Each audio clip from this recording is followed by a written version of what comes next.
Hey, what's up everyone? This is Ryan with From Corners Unknown. I hope you're all doing well. This is our Artist Conversation series, and in this episode I speak with Randal Collier-Ford. Randal is a dark ambient, ritual ambient electronic composer-producer based in the greater Puget Sound area. And I learned of Randal's work quite a while ago, specifically when I first started getting into Cryo Chamber late 2014. He had an album that debuted on the Cryo Chamber label titled The Architects in January of 2015, and that was quite a remarkable release when I first listened to it, and it still is quite a remarkable listen now, as it's this really chilling amalgamation of dark ambient and really percussive, dense, electronic, industrial soundscapes. And in that same year, he put out another album titled Remnants on Cryo Chamber, and then to follow that up, he released an album titled Promethean in August 2017. These three albums form a trilogy which has a very specific story and concept underlying it, and this was where I wanted to start having a conversation with Randal about his music, especially since the evolution over each album is so distinct and it seems so purposeful. I wanted to learn more about this evolution in sound. So we got to talking about this trilogy of his and also his larger body of work, and I quickly realized I bit off much more than I could chew. And that's specifically because the story he is articulating in this trilogy, this universe he's building, isn't self-contained within the trilogy. It is much deeper, almost infinitely deeper, it seems, and it permeates through past releases that he has not released on Cryo Chamber, and it will also be further fleshed out and further described on a new trilogy that is to come on Cryo Chamber and maybe even releases beyond that. So while you're listening to this conversation, a couple of my questions may come off a bit inept, a bit confused, and that's because this was all fresh and new to me, and it also got us to talking about doing a mini-series. The hope with this mini-series is to segment off distinct conversations where we kind of go more in depth into the world, the universe Randal is building with his releases, and we don't have a strict timetable on that quite yet, but we are currently talking through the best way to structure this, and you'll hear more on that development soon. So I hope you enjoyed this conversation between myself and Randal, and listening to us kind of nerd out over all these very fine and specific details. And at the time of this recording, Randal and I, did not settle specifically on a couple tracks to bookend this conversation, but when we do make that decision, I will be sure to link those in all the different media posts, so you can go listen to those outside of this conversation, if you will. And that's all I got, so I very much appreciate you folks taking time to listen to this, and as always, thank you so much for your continued support, and thank you for any and all support you can give Randal.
All right, well, maybe I should actually start figuring out a way to start this thing.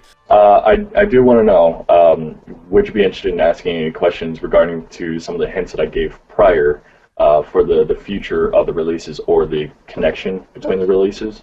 I mean, I was going to ask about that, but I was going to preface it with divulge what you want to divulge, because I'm sure you're trying to keep some of that stuff under wraps, or you're trying to keep it, not as you're not trying to spill out too much too early, correct?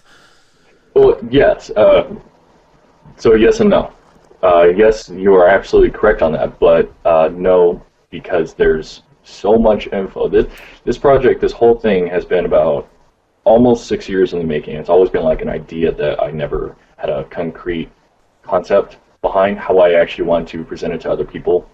So like what I said before, that all the albums are connected in one way or another. That much is true, and I'd be more happy to divulge into something like that. But lately, ever since the creation of Architects, so about 3 years ago, Yeah. so much information has already been put into stone on my end that even if whatever questions you have right now, if I were to divulge appropriate answers to actually give proper answers for them, it still probably wouldn't even touch the surface of what the world that I've been shaping and creating is really like. I see. So there's so does this mean like the conversation would have to be like 4 or 5 hours with like chalkboards and stuff to be able to No, I won't bring out my chalkboards. Trust me, there's been a lot of stuff in my head to give visual representation of what this whole thing is. But I figure it will be too intimidating to actually make that for people to see. I see. Are you, well, I guess we're already starting to get into it, but is there, are you hoping to be able to, have you thought through certain ways artistically to be able to articulate this entire world you're building to folks? Because Yeah.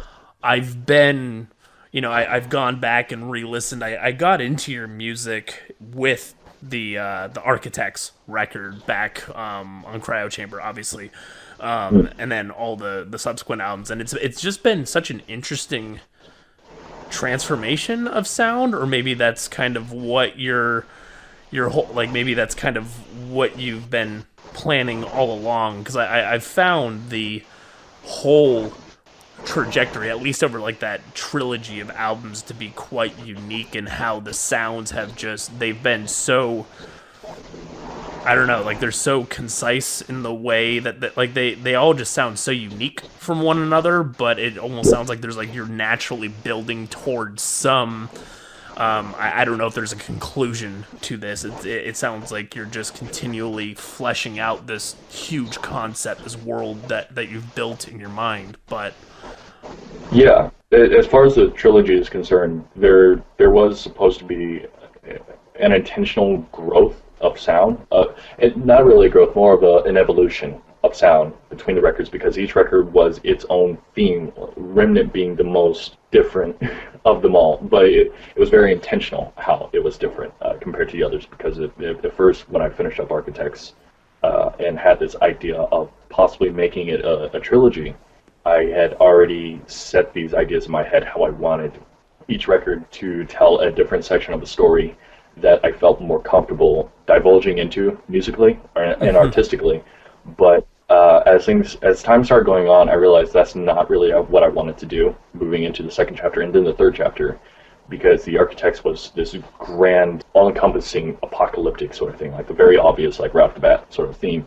But Remnants couldn't tell too much. No, in fact, it had to tell everything without anyone picking up on what it was trying to tell. And I wanted to do that because I'm big fans of people like Neil Blomkamp and the guy who made Cloverfield. Why am I forgetting his name right now? What, Abrams? Yes, J.J. Abrams. Yeah. So when it came to stuff like that and other films that like to tell multiple storylines with very, very odd, singular alien details in a more natural, very relatable world. Sure. I love that idea of you see something that's very obviously understandable right in front of you, but as you dive deeper into it, you realize you don't really understand anything about it, and your preconceived notions of what you've been experiencing are not accurate, to put simply. Okay. So Remnants, and I think it's kind of appropriate to say now, is the album that's supposed to tie in multiple timelines, multiple quote-unquote universes together for this overarching story that has been in the making this entire time. But each track was supposed to be its own world, set to different points. Remnants is not a singular point in time across a singular or multiple timelines. It's a defining era between multiple points in timelines. So Architects and Promethean do happen before and after it, but Promethean is right on the edge of Remnants. So you could say, if you were to quantify it all and put it all on a chalkboard where everything happens, Promethean starts as Remnants would, so to say, end, but it carries on its own afterwards. While other albums and other tracks actually happen during Remnants, but people wouldn't be privy to that. Even things like, going back to the very beginning, Dark Corners, that's when I felt this is the time to try and figure out what kind of story I wanted to make, because I was kind of high on the idea of what the band Axis of Perdition did, moving from black metal that was heavily inspired by multiple people, including one of my favorites, Silent Hill, on that entire series, but wanting to create their own very disturbing world. Even the last track on Dark Corners is called The Axis. So I felt like I really wanted to make a story, kind of like how they made a story, but I wanted to make it much larger. I love deep lore. I love things that people can dive deeper and deeper into and really find something that may not speak to them, but shows them that a story could tell you a millennia's worth of information, and there's still so much more for you to see. And to me, that's very exciting, no matter what medium it is: music, film, video games, whatever. So going through all of this stuff, I thought the trilogy, with that trilogy being done, it was about time that I started to show a beginning, because I showed the end to start with. I started the end. So with this new record coming out, me and someone else, Cyril Rana, one of my visual artists right now, we decided to sit down one night and we nerded out on so many ideas that I was not entirely sure of. We wanted to see if we can flesh them out a little bit more and see how we can make them a little bit more concrete, because each of the things that we were talking about during that time, they fit well enough, but they were too singular, they were too isolated as events. They didn't help in a cohesive storyline, especially if I wanted to set up a proper beginning of things. And eventually we actually got to that point, which is surprisingly enough going to be the new record, which is 80% done. Wow. We're working on a final track, me with Jim from Northumbria. He's writing out his sections, and the record will be done. Just got to get the artwork done, and we send it off to Cryo Chamber. Oh, it is coming out on Cryo Chamber. Okay, I was going to ask. Yeah. I was like, because you released, and sorry for this digression, because you released Promethean, what that was like August of last year, I think, and then you had Apex come out, and then you had like that single, and then there was that EP, or at least on your Bandcamp, I think there was like a 5-track EP, but I think there was just like one listenable song on it. Is that right? Yeah. So the one listenable song is actually the single. And there's a hint behind it all. That's not going to be on Cryo Chamber. So Apex was not going to go on Cryo Chamber because of thematic reasons. So I'm all for what Simon is cultivating with keeping the record label thematically identical, but each record and each artist is still an individual within their own right. You can't really say like, oh, every single one of these artists sounds identical. Yeah, but, of course. Yeah, so he wants to make sure that the sound of Cryo Chamber is still consistent. Apex was not going to be that, and I knew that from the very beginning. I wanted to go back to my roots of creating something that was not compromising, but I wanted it to see the light of day. And this was the first discussion me and Cyril had, because at this point he became my go-to to talk about nerdy stuff of how he wants to set stuff up. And Apex was something that was an experiment to talk about a part of the storyline that happened before, during, and after Promethean. So it also took place in the Remnant era. But it also was like Remnants, where it told little sections, and it jumped between timelines and universes, but it was its own little concise thing to tell one person's story in one shape or another, just not in a very definable way. It was very out there with how it did it. The single, however, that was going to be our next character. So each one of these things is from Promethean onward was discussing the characters in these universes. Yes. Promethean is like the person born up after the apocalypse. He is reborn as a new species, a new human being. Apex was the person who was a survivor of the apocalypse in the remnant era leading on to Promethean, someone who was left behind, is always going to be left behind, so they're just surviving. Okay. The new character is Amos, which is anti-memetic operational system. Amos is different. Amos is not human. Okay. Amos he is an AI. It is an AI, but it's been something that I've been wanting to do lately because of my love of cyberpunk culture and literature. I always wondered how could something that is cyberpunk actually fit into a world like this, because this world has always been very occult in nature, not necessarily occult as in magic and bullshit like that, but magic. Yeah, magic, or occult as in maybe secrecy, maybe mysterious, but just not giving all the info right away. You know, it's its own thing. So it had to be perfect, and that's impossible to do. But we thought maybe we could do it, and the best way we could do it was to flesh out what the reality of the apocalypse really was. We had to admit what these events were triggered by. Okay. And in doing so, we could allow this character to come forward. But I definitely wanted to go a different route with that, musically. I wanted it to be far different from Ambient. I wanted it to be its own little electronic music sort of thing that was also uncompromising, the same way as Apex was.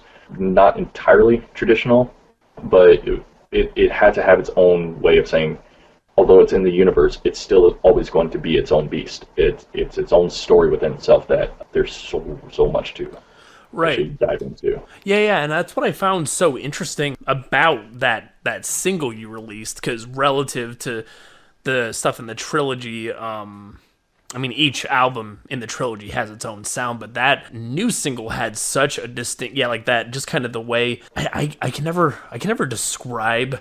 I always just fall back on genre descriptors, and it gets on my nerves because I'm just so I'm just trying to wrap my head around it, but it has so much more of like just an electronic vibe to it.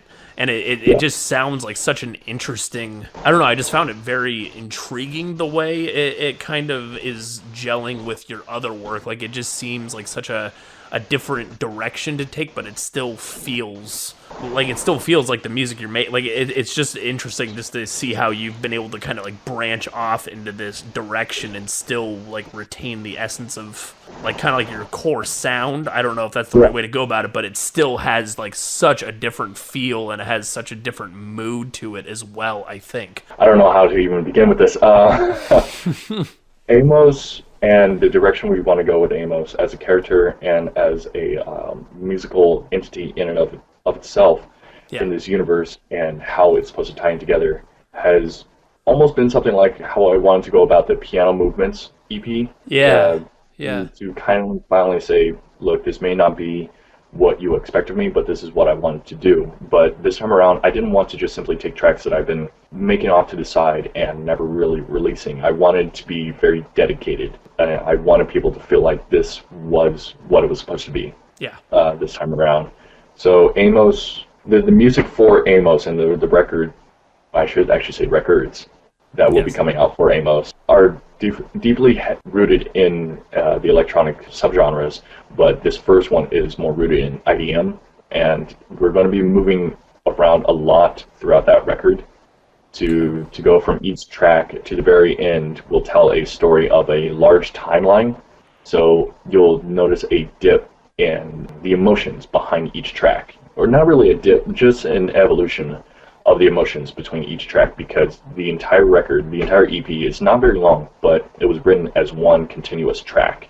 And when we actually released that single, we thought this is going to be a really, really good one to give people a proper taste of what to expect. Right. We started sitting down thinking, like, visually and musically, how do we want this to be properly conveyed to other people? So the first time Cyril came to me with artwork after we discussed the release and things like that. He said, well, how about we go about this natural versus unnatural sort of visual contrast? And first I thought that, that's a really great idea, and this is just before I sent him the second bout of Masters that I just finished up. And he came back to me and says, you know what, after hearing this updated music, I don't think it'll actually fit. And I said, well, for this track, because the one that we were releasing, I hadn't actually done much to re-edit that compared to the other tracks that will be coming out. Okay. I said, no, I think this one will fit perfectly. Plus, we don't want to give away too much with the new artwork that's going to be coming out, because we have a full library of visuals that actually tell the story that's happening in that record. Oh shit! And this is all within the realm of this EP. That is it's the 0xc ... Yeah. So okay. I just want to make sure I wrote that encoding for anyone who could actually translate that to get the first hint of what that record's going to be. And actually, you're going to be the first one, if this comes out before I actually release that record, which is more than likely. We push back the release date for this to say what Amos actually is. So when I put that in, I wanted it to be a title that was not reflective of what the EP actually was, but to say a theme behind this beginning era of Amos as a character and the story that we've been writing. So the artwork has been going all over the place, and like I said earlier, it's a full library full of stuff. But we started off with actually writing the events that are happening in and outside this EP. Okay. So you might have actually seen a little tidbit that I posted up of two people conversing with one another about Amos. Right. Yes. And I wasn't sure. I want to ask about that, but then I was like, man, I wasn't sure how secretive you were going to be about some of these details. But it sounds like you're willing to speak about them, which I'm really excited about. Even though I'm sure some people will listen to this and be like, man, this is just like, it's so, I don't know, like there's so much complexity to it, and I'm loving just all the details that are going on here. So I'm still going to be really secretive, but okay, that's like fair. I said earlier, there's so much behind it all that I can dump everything on you right now for the record and the next record after that, and we've only scratched the surface. I'm trying to make sure that the lore that I'm creating runs as deep as I really want it to go. So personally, I feel okay with divulging some stuff right now. I don't think it'll. And divulge as much as you want. I'm totally cool with whatever you're willing to give. I'm more than interested and receptive to it. So with that post of the two individuals speaking with one another, that was another event that we represented in a very, very interesting capacity that I absolutely love to this day, of Amos being a character being an AI that was created before the collapse of humanity, if you will, during a time period where the collapse was basically creeping up on people, but the actual things that are causing the collapse, or will cause the collapse, have been well known to specific people for some time. So that's what we're actually going to be diving into with this next trilogy that's coming up in one capacity or another. But Amos will talk about the direct involvement of an AI, of the AI that will be created later on this next trilogy, and its interaction with humanity. So I pull from a lot of different lores that I absolutely loved in the past, like SCP. I don't know if you've ever heard of them. No, what is that? I wish I had as deep of a knowledge on the lore stuff. I don't get as deep into certain lores. I think the deepest lore I've gotten into is like the Dark Souls series, like the video game series, and like that's about it. Yeah. So I'm like, I don't really go much beyond that depth. So I apologize. I may sound pretty naive or a little inept on that front, but still. So instead of Dark Souls, imagine more Bloodborne. Okay. In modern times. Well, not really modern times, but going between like all the way back to the Mayans or even the Sumerians. Oh, wow. All the way up to like 200 years from now, like in the future. So we have an entire large amount of a time span to have that sense of deep lore that we're going to hint at as much as possible as we go further on. But since there's so much to actually tell other people, or for people to figure out, it's okay to actually like talk about it right now. So Amos is an AI that is designed to detect and divert mimetic attacks against humanity. And mimetic attacks is something that I took from SCP, which stands for Secure, Contain, and Protect.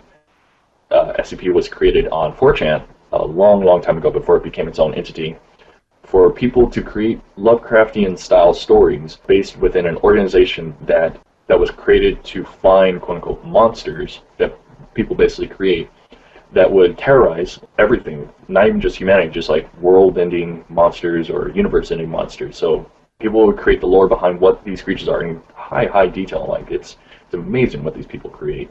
Really? On On 4chan? Look up SCP. Yeah, they created this on 4chan before they made their own website. So there is an SCP website where you can go through all the categorized and article monsters that people have created and the different events that happen within the SCP. You're kind of peeling back. Like my mind is just kind of expanding now. This is surprising. I've not heard of any of this stuff. Do they still have a website dedicated to this, or? Yeah, easiest way to dive into it if you don't have time to read, but you like to have like a more podcast sort of format to really take in this information.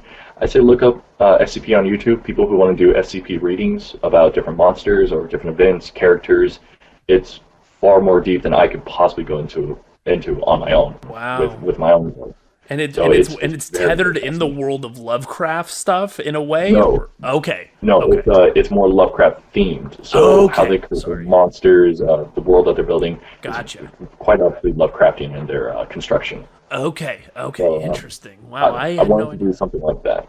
Okay. They did have one theme, mimetic, a lot of different stuff. So mimetic attacks is another way of transferring information, like quite literal information, through audio, visual, or other formats to change the quite literal universe in a way.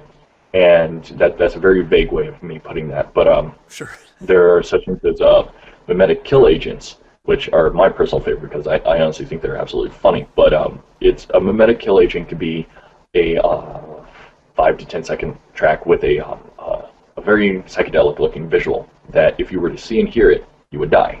So that sort of thing is a mimetic attack because it targets your senses and it causes something to either change or it causes people who are not able to actually understand this information, or when they hear it and see it, it might cause them to just simply die because it overloads the brain, their body, a whole bunch of other stuff. So I thought, since it's not really big, but it encompasses a lot of different stuff with very specific themes within itself, I would like to do the same thing with what we're trying to divulge with our monsters, which is something I will get into in just a moment. But Amos is the AI that was created as humanity started, or certain corporations within humanity's beginning timelines started to detect and figure out ways to counteract. But as things start going on, we want to write a story that would show that the apocalypse from the first trilogy would only happen after we start divulging the information of what Amos did when we first created it, up until how we wanted these other themes that we will be bringing in would evolve, and it will revolve around these more mimetic themes.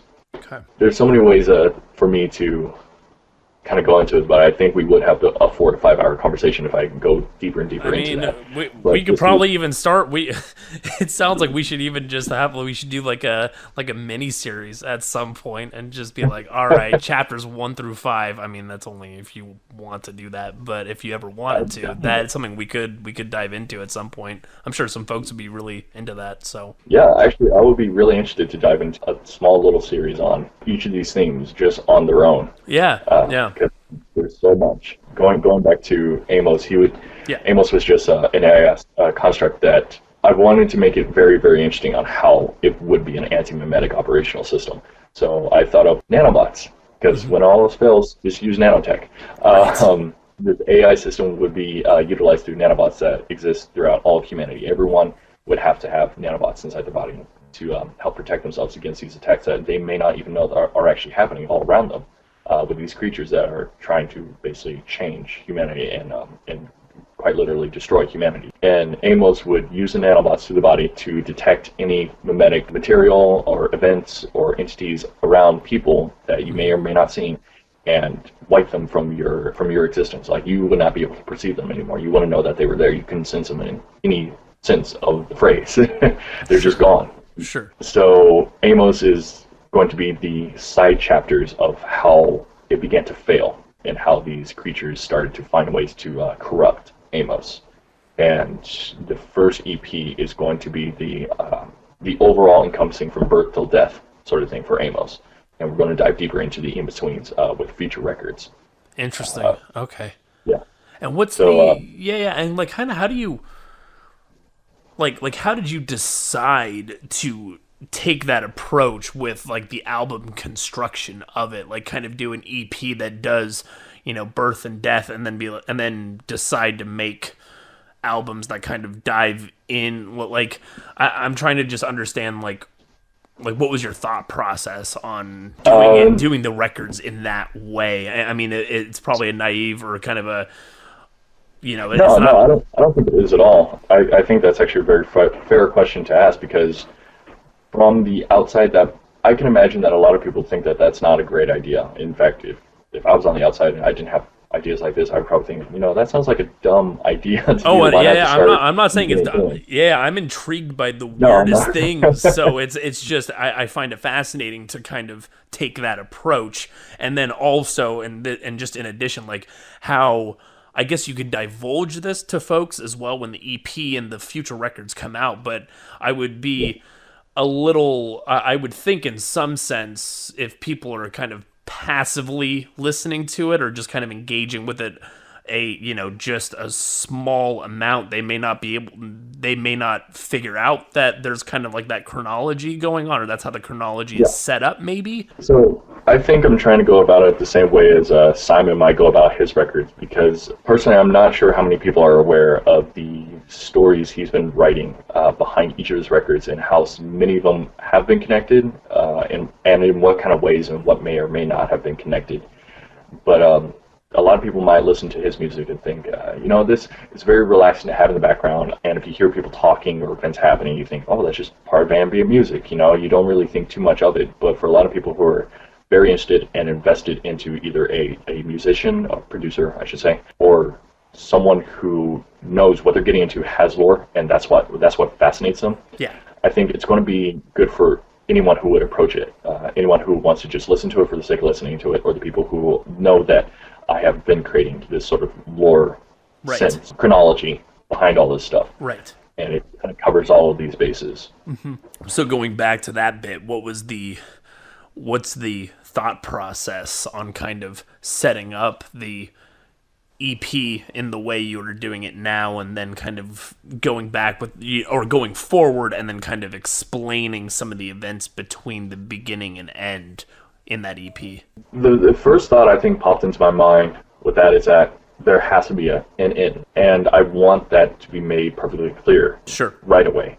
Sure. I don't want there to be a vague sense of people who would be interested in the lore to think maybe there's something more that's going to happen that we're not aware of. I want to make sure that there's always a close, and I don't want people coming back to me saying like, well, is it possible that they're going to come back later on after anyone were to find out all this information that we're pretty much given right now. I want people to know like, okay, this is it, this is finite, and anything else that we learn is going to be the in-between. It's just further details to give that beginning and end that you were aware of, more context, more emotion, and just greater depth. Right. Okay. I think that gives a greater sense of appreciation if you're able to pull it off well enough.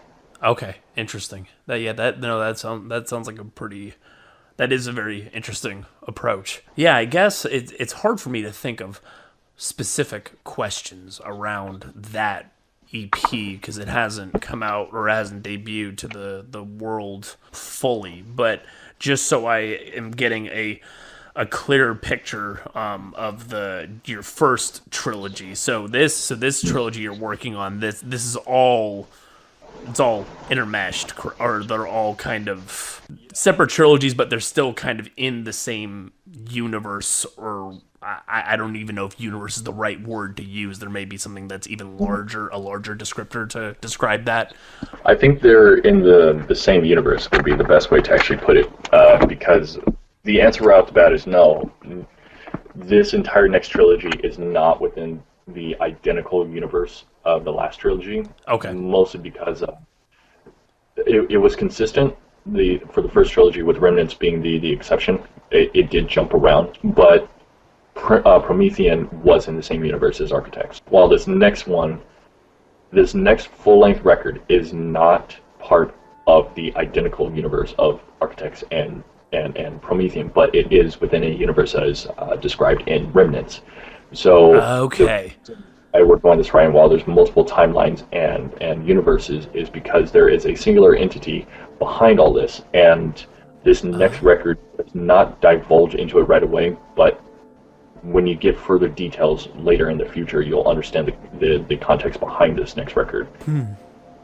But I do feel like there's going to be a lot more info to give later on, so it might be okay to tell this now. The all-encompassing tie, the mortar for all these universes, for the entire trilogy, is a single deity.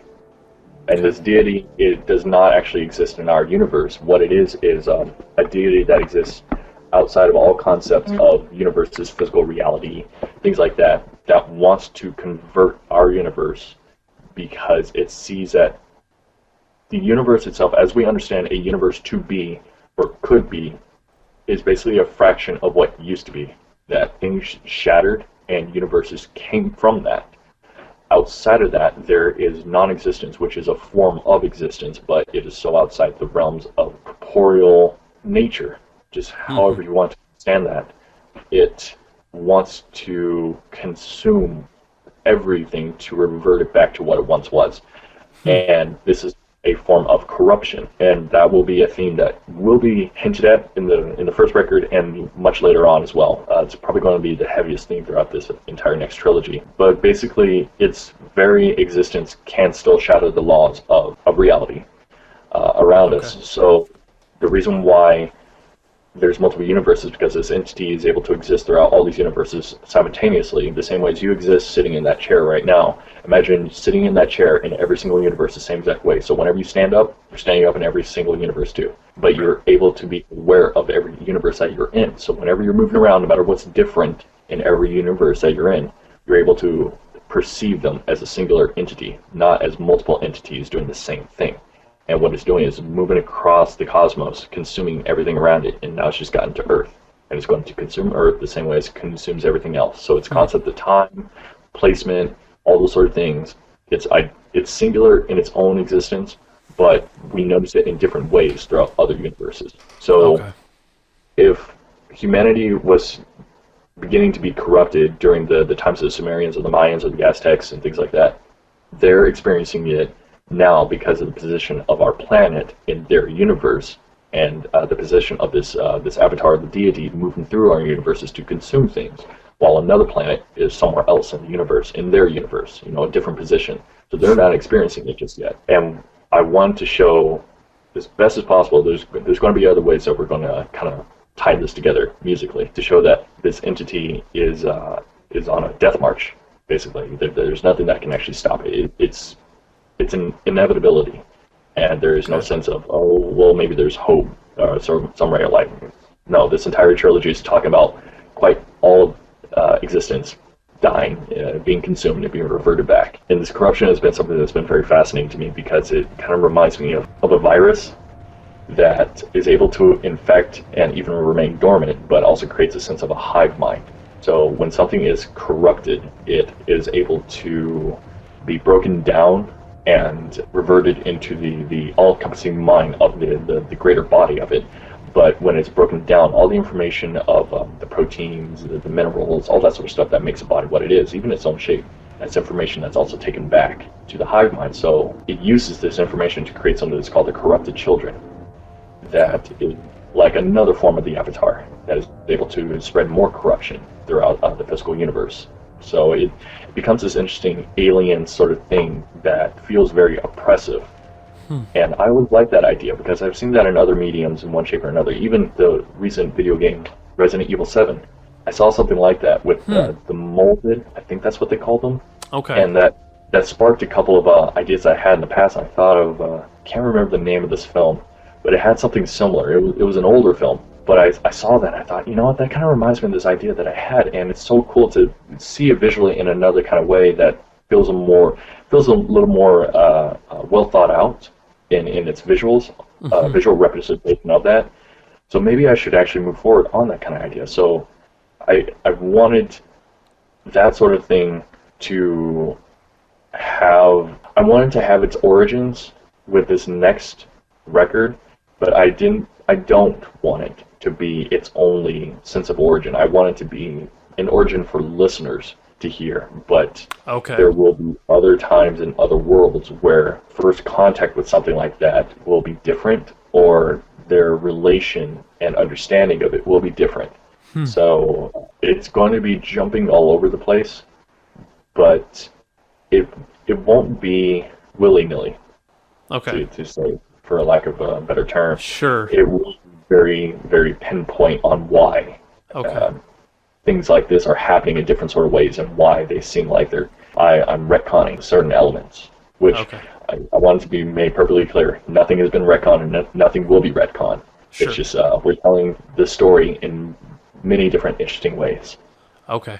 And is there a way you're approaching this? I mean, for yourself, it's like, you know what you're doing sonically to get these ideas, this gargantuan concept across. Is there a way you're ensuring, or is there a way for you to ensure people, like just any listener on, like, say, Cryo Chamber, what have you, can like is there, like, do you have any expectation that a number of people will, like, pick up on this, like, just, like, with relative ease? Or is there how do you go through the thought process of, like, coming up with this idea and then making sure you can communicate that and know that people will probably be able to pick up pieces of it, or at least start to see the bigger picture? There will be. I will be doing something that's in the same vein as Amos. So start somewhere, give no info, go somewhere else, give info to give greater context to something, a previous record, to give more in-depth information that will make you appreciate that record a little bit more. So with this first record that's coming out, it'll be its own little isolated area to tell its story that will be fully connected to other areas that will be discussed in other records that will be another form of ambient music, because each of these records are going to be completely different sonically, as you would say. And there's going to be a very, very specific reason why we do this, and I that much I don't want to actually divulge into it. I want that much to be a surprise, and hopefully it'll be a great surprise for a lot of people. But we'll tie it in by giving a very blatant answer in one shape or another, but it's going to be a very small answer. It'll be enough for people to understand some stuff, but it will be a beginning road, so we set up enough stuff that people will ask, like, how am I supposed to understand what's happening? Right. And then we finally create and release the mortar that ties them all together, that makes you think, oh, so that's how it's all connected. That's all this other information. So when you have that little bit, on your own, you will be able to begin to understand this other stuff that you may or may not have questions for, and we'll tackle that one in a different way as well. More the future answers that we'll start to tackle through the music much later on. Yeah, and that fascinates me a bit too, especially since those records, I mean, the previous trilogy, and correct me if I'm wrong here, but I find that interesting that there are still details, like I mean, obviously, like, the kind of the whole concept of the trilogy. I mean, I've listened to each record a number of times, and I'm still I'm trying to figure stuff out, obviously, but I find it a very interesting morsel of information that you can still, like, you're still withholding, in a sense, like it will come out as the future records come out, but it's interesting to hear that you kind of have morsels of information you still can divulge about records you've put out even a number of years ago, and you can be like, oh, here's this, and then you're just like, oh shit, and like, it kind of, I don't know, it seems like you're kind of, like those albums are almost kind of becoming almost these weird timeless relics of some sort, or like that are kind of like retain. I know it sounds ridiculous, but like it's not just like a record that just came and went. Like, you can still, like the way you give information about it, it sounds like it's kind of crystallized in a certain way that, I don't know, the way you can just continue to go back and appreciate it even though it's been out for a number of years. I just find that very fascinating. Yeah, even say that makes me want to kind of divulge some of the previous records and what I hinted at earlier, to say that everything has actually been connected. And I mean absolutely everything. And it's been very interesting to think of, on my end, think of how I want to actually give listeners that information, to say everything from Dark Corners up until now have been one consistent story with multiple universes. So starting with Dark Corners, that was still the very beginning of me thinking of this trilogy, or not really trilogy, but this ongoing story that I'm now divulging in a more precise way. And I had very little direction because it was interesting to think of apocalyptic demonic events. Well, not really demonic, but something that felt demonic at the time. Yeah. So Dark Corners was me pulling from places like Exodus, Perdition, Silent Hill, and other music and media to create a story that I did not know how to tell. You know, I could speak of a world and create that world sonically and just give it a title. Yeah. But yeah. I had no idea how I wanted that to actually connect. Not until I got to something like Divivis, Somnium Mortis, that two-part sort of thing that I did a while back, that felt more concise in how I told a very, very dark story. Sure. Because the theme of everything spoke to each other. All the tracks spoke to one another in one shape or another. But that kind of also felt like universe or multiverse building at that time, because there were a couple of tracks that even I knew they didn't actually take place with the other tracks. Okay. That's the way I can put it. But they were still thematically tied together. And I wanted to go deeper with that. And I did, before I even got to Architects. I kind of did do something like that, but it still didn't feel like enough. And it was an interesting exercise, but I also knew it felt like me repeating myself. Okay. Which I tried to avoid doing by changing up the music itself, just so I felt like I'm progressing as a producer, but I'm also progressing as someone trying to write this kind of story that I have no idea what I'm actually doing. Sure. Sure.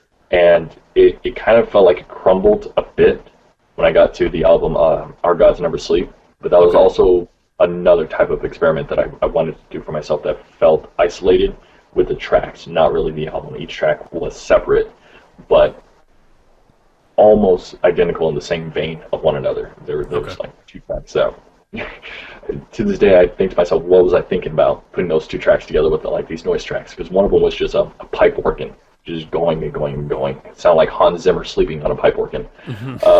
And another one, it was just nothing but sound design, which a lot of people, they keep telling me that they love that track, and I go back to it sometimes and I think to myself, what do other people hear in this? Like I don't even know what I hear in this right now. What was I thinking? This was a bad idea. And when the first time I thought that's when I wrote the track Construction of a Demon for the Architects. Right. Okay. Yeah. So now Construction was me trying to kick my own butt over The Birth of the Machine, that track from Our God. Yeah, I heard stuff like that and I thought they fit, but they don't at the same time. I have no idea what I'm doing. And this came out just after I released the other album, Philosophia. That one I felt very, very proud of. Yeah. Because that one was completely 100% cohesive. My very first one, and it was also my longest album that I ever made, with 14 tracks. I've never done it since. I don't feel like I ever could do it ever again. And it was fun because that was me hinting at the Apocalypse trilogy the very first time. Because the first 4 tracks were called the Apocalypse track, because they're all one track, all 4. So that was about 20 to 30 minutes long, somewhere between there. And to this day, I still feel really proud about those on their own. I felt like that was much more of a artistic, not really traditional, but a little bit traditional in the ambient sense, like late 80s, early 90s, but in somewhat higher quality, not too high quality. Sure. But it was an exercise that made me realize, like, I can do something like this. I should do something like this, but I should have a more defined direction of what I'm going. I can't really allow myself to fall into the rut of pretty much every other ambient artist out there who does the same thing over and over again when they feel inspired by, the graybeards of ambient music. They want to do the same thing. We all start there, but they also don't find their avenue to get out of that direction that they want to start in. They don't find their own signature, so to speak. And I wanted to do that. I wanted to make sure that not only did I stand out, but I wanted to feel like I'm creating something for me that I feel like I can't really compare it to other people. I can't really say like, oh, well, here's this track. It sounds like this other guy that I used to listen to growing up. Right. So it's not really me trying to do what I want to do. You know? So these sort of things are still tied together in the universe, but the beginning albums are not as well defined. Okay. So I can confirm that right now. Everything is all one big multi-universe, and they all have the same thing happening behind the scene. And what could you just, because this has been gnawing at me for just a bit, because as you're talking about this, or as we're talking about this, I'm trying to kind of like mentally construct some really janky timeline. But for the Architects record, so that was kind of the beginning of your trilogy, and that's also your debut on Cryo Chamber, correct? Like that's your first album that came out. Is that so? Where does that take place within the context of? So that obviously precedes Promethean, but is it? No. Oh shit. Actually, so Architects takes place before Promethean. Okay, it takes place before Promethean, and then it's part of some. God damn it! I'm already fumbling for words. Is it an offshoot, or it also? So how does it fit in the context of Remnants? Is it kind of a universe, or like is it kind of it falls between, or it's birthed from one of those tracks in Remnants? Is that right? So Architects was the beginning of the entire Apocalypse sort of right. So the Apocalypse trilogy. Remnants does take place after Architects, so it was an imagining of a world-ending event that did not actually end the entire world. Humanity, for the most part, did die off, but not completely. And it was the way I always described it in the past to other people when they want to ask about how to really define the story of Remnants is looking at the fallout of an apocalypse that it's done, it's completely done. But how does the world move on? What does the world look like? And Remnants was a multi-view exercise in that. So I wanted it to be multiple genres of ambient music to give different defining outlooks on just that subject. But each one, like I said before, each track was also its own universe. So it's like looking at the planet from different angles. So it's all saying the same thing, but it's saying it in different languages. That starts to clear stuff up, because I was thinking, based on some of your previous remarks, I was trying to put those pieces together, and that makes it's slowly starting to make sense. I appreciate your patience with me in trying to understand this. Oh, sure. Yeah. So with that even being said, since you asked about Promethean, that does take place after Remnants, or even like during the very ending era of Remnants, as I said previously. Since this is multiple universes of things happening, this first universe that we were describing throughout the first trilogy is one that does actually end, but when Promethean picks up, it's more like a slow burn for their world. So as things start continuing to rot away and convert and be corrupted, as humanity is still trying to rebuild or just survive, like it's described in Apex, there will be an eventual evolution for humanity with this quite literal physical corruption that is happening, this virus that's eating everything up on multiple levels, including the genetic level.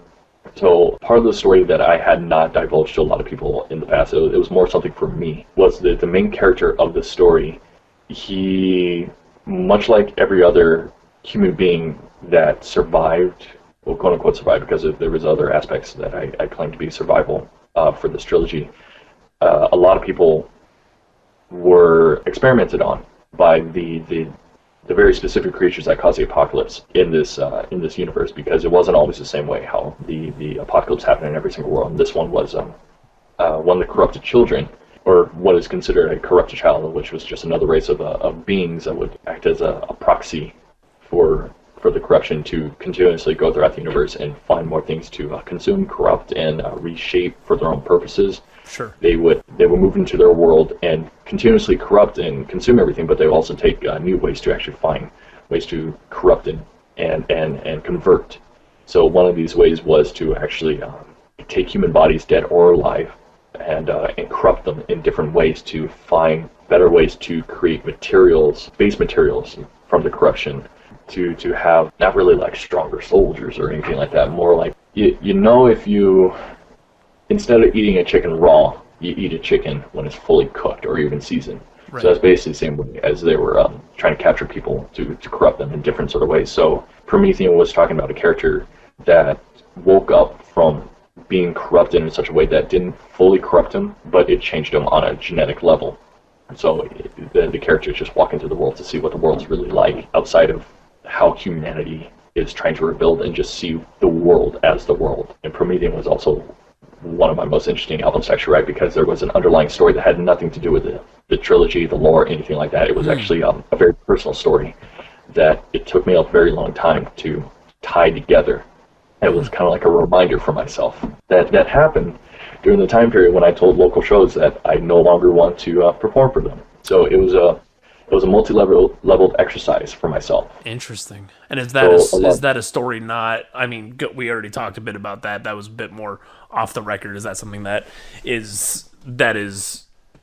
you want to go into, or is it something that's kind of it's a personal aspect and you don't want to I completely respect that as well. So that's definitely a personal aspect that I've given hints to in the past, but as I've told other people who have actually asked about it, that it's one of those stories that unless you were there, it's a story that wouldn't give you much appreciation for it, because it's one of those personal stories that unless you live that life, or you were there for those events, or a personal person who's a personal friend who was outside of that but next to me during those events would understand. I typically kind of keep it to myself and just tell other people, like, yeah, I did it simply because it felt like it was necessary to do. And I wanted people to understand that the story that was written here was born from multiple mediums and multiple outlets. And hopefully that gives people a sense of appreciation that there is something that they may not know, a personal story behind it all that they may never know. But it's there. It's completely there. And the track titles actually do give the strongest hints possible of what that story actually is. Interesting. Without taking away from the quite literal story that's happening in the record. Huh. So they're tied together completely. They don't pull away from one another whatsoever.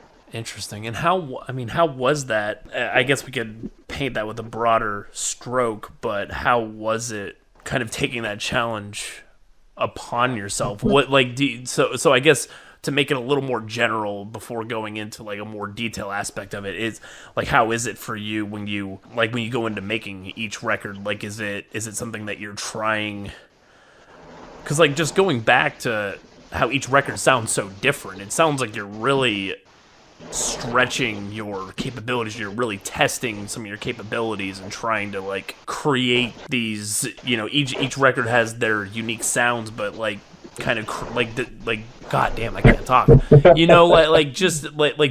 like just creating that challenge for yourself, is that something that kind of drives you when you're like as a producer, like finding ways to really push your capabilities as a producer, like going into so many different genres and kind of dipping in and out of different sounds and trying to convey emotions in different timbres and such? Yeah, and it does depend too. Okay. But the answer is yes, because taking on this challenge, this was a challenge that I didn't want to take on simply because I wanted to continue to push myself. It was a challenge I wanted to take on because I wanted to, and normally I'm not this type of person, but I wanted to set a legacy for myself, simply just for myself, that as long as I know it exists, it didn't really matter to me if other people knew what it was that existed behind all of this, like something that's staring them right in the face. And if they were to figure it out, maybe they would have an even deeper appreciation not only for that record, but for everything that's been happening around that record, what it's all connected to. Pushing myself in general, however, has definitely been something that I've been very, very interested in, but it also did come down to what it is I'm pushing myself with. So I grew up first with electronic dance music and house, even some disco. But I moved into black metal when I was a teenager and started moving out of electronic metal and coming into black metal and then ambient music later in life when I was around 17, 18. Going into college, I had this whole spectrum of things that I always felt pulled by in one way or another. Like architects, musically and emotionally speaking, I was very, very inspired by Blue Out's Nord with one of their 777 albums. Yeah. I haven't listened to them enough, but I do really like that, like that industrial percussiveness. I don't know. I haven't listened to the full discography, but of what I've listened to, I really appreciate like that strange dimension, or like that strange angle they take in their music. And it always felt so larger than life listening to a lot of the records, especially the last 777 album that they made. And just before the production of Architects, I was going through that entire trilogy that they wrote. But hearing their progression and that sense of larger than life, very emotional, very not really in your face. The atmosphere didn't necessarily feel oppressive, but it wrapped itself around you. It felt like you really were watching the world around you crumble in a very biblical sense. And I always thought that was interesting that you could do something like that with music, not even just with black, but just in general. Yeah, you know. Yeah, for sure. So coming from something like that and the challenges that any musician or producer would be faced with to do something like that, let alone be inspired by, it always defined my motivation from the very beginning. And it became more precise in how I wanted to define that define the definition of the motivation. Right. But eventually I kind of came to a point where I felt like I was still doing the same thing over and over again, and I could still only go so far with just this small sense of motivation that was still very relative, but it was not me growing in my own genre as a producer, or just finding new exercises to grow my skills as a producer. So I went back to electronic dance music. I even went back to just traditional electronic music. Even guys like Amon Tobin with their sort of sound design. Even to this day, I still listen to this guy, Lorne. He's been a very, very heavy influence on me for pushing myself as a producer for sound design and making dark music that might be in one genre or another, but it was still always his own precise sound that no one else really copied, and he didn't copy from other people. So coming from these different directions early and later in life, it continued to motivate me to continue to grow and take on different type of challenges that I don't think I would ever get tired of or run out of excuses to not follow through with. Sure. You know, because all these different things excite me so much that it'll either excite me to just listen to just on an everyday level, or to say, you know, I can find different ways to incorporate this into what I want to make, and redefine how I want all the stuff that I'm trying to make, all the stuff that I'm trying to write, to expand. And that was always one thing that I remind myself to do, is always expand. Never sit on your hands, never trying to do the same thing over and over again and say, okay, that's the end. Even if it's just like these trilogies with ambient music, with Cryo Chamber, I wanted the story to evolve into different genres as well. I even thought about synthwave music, because there will be a time where in the story you'll come across a world that is further into our future, whether if it's in our world or not. And I love that cheesy cyberpunk sci-fi synthwave sort of thing, but I want it to also be very, very original how we do it, artistically, musically, and even for future videos. But I started looking at other people who make that type of music, or 80s electronic synth music in one way or another, from Perturbator and Carpenter Brut all the way to Lorne, how he does some of his. And everything in between, I thought it's a good avenue to go down, because quite obviously there's a lot of stuff you can pull from that and create in its own original sense. And however I would choose to do that in the future, it's going to be a very interesting challenge to tackle, but I know I want to do it. Sure. And I might not even do that in a more futuristic sense. I may do that in another album that I will not talk about right now, but we have a lot of info. Right. That might possibly be the second record in this next trilogy that we're now starting. Okay. So it's going to be very interesting to continue to challenge myself now, because there's been so much that has happened already, and so many things that are now coming out that will show the sense of expansion musically, right, in this ever-growing story, right, that people are now finding out about. Right. And do you see, like, I know this, I don't produce music, so I just can't always wrap my head around these things. But do you? I mean, from where you stand right now, and as you were saying, like being able to, it's like seeing how much you're pushing yourself in this new record. I mean, do you still feel, in a sense, over a very long-term horizon, can you imagine, in some vague sense, how you can continue to expand upon the sounds you've already built? Like, even though it seems like it could be difficult, can you like conceptualize where you want to go, or like how you can get there? Yeah, actually, I've thought about it a little bit, on my own in a serious sort of way, but with other people in a more humorous way. Mm-hmm. So one person who I was talking to for a couple hours about it all, we kind of compared it to wanting to recreate Star Wars. Okay. Which I thought, if one person can do it, maybe I could do it too. I don't know. Sure. I don't want to bite off more than I can chew, but I love the idea that you could create a singular universe that has so much happening around it that you can create a book, a comic, a video game, a movie for it, or even a TV series. And it feels so large within its own relative space. But if you were to go outside that, say, instead of having a story that spans an entire solar system of events happening, why not go to a single planet that has a district that you can write an entire story around, that you never leave in any sense of world, and it will still feel larger than life. Right.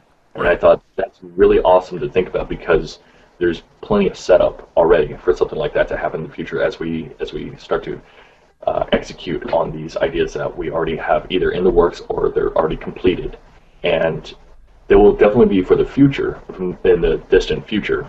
Nothing to really think about right now, but it's still very much possible. And to allow me to finally say, if I wanted to, that for now the story that we've been writing is done. The story that will take place afterwards is in the same universe. It quite literally is, but that won't matter to you. It will still be its own isolated story that is not affected. Well, it may or may not be affected by it, but it won't be important how it's connected or affected by the trilogy or set of trilogies that have already taken place at that time. Okay. Interesting. Man, this is so much deeper than I thought it was going to be. It's kind of, I mean, it's pretty profound, honestly. Just like how I had no idea there was so much depth to all this. Yeah. I know, I really dig it. It's very compelling. I appreciate you taking time to speak with me and and give me all these details. I have a lot of homework to do. Yeah, and any other questions you come up with, hopefully it'll tickle your brain some more. Oh yeah, it will. It will for sure. Talk to you later. All right, take care, man.